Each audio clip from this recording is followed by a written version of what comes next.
নমস্কার বন্ধুরা, রূপসা কিচেনে অনন্য স্বাগত জানিয়ে আজকের আমি পেঁয়াজি বানাবো। তার জন্য সমস্ত উপকরণ নিয়ে নিয়েছি। তো ফার্স্টে আমি পেঁয়াজটা ছাড়িয়ে নেব। তো আমার সমস্ত পেঁয়াজ ছাড়ানো হয়ে গেছে। এবার পেঁয়াজটা সরু সরু করে কেটে নেব। তো বন্ধুরা, তোমাদের কার কার পেঁয়াজি ভালো লাগে অবশ্যই আমাকে কমেন্ট করবেন। আমার তো খুবই ভালো লাগে। তো আমার সমস্ত কিছু কাটা হয়ে গেছে। এবার একটা গামলা নেবো, গামলার মধ্যে পেঁয়াজগুলো ঢেলে নেবো।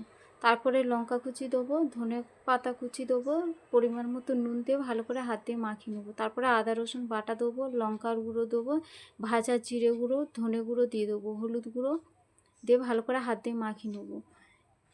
তারপরে বেসন দিয়ে দেবো, ময়দা দিয়ে দেবো। এর মধ্যে আমি জল ব্যবহার করব না, পেঁয়াজের থেকে যা জল উঠেছে ওতেই হয়ে যাবে। ভালো করে মাখানো হয়ে গেছে, এবার চাপা দিয়ে রেখে দেবো। তারপরে রান্নাঘরে গিয়ে কড়া বসিয়ে কড়াতে তেল দিয়ে, তেল গরম হয়ে গেছে। এবারে বড়ার আকারে পেঁয়াজিগুলো ভেজে নেব।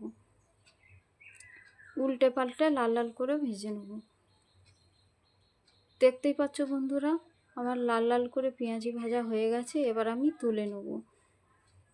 এভাবে সমস্ত পেঁয়াজিগুলো আমি ভেজে নেব।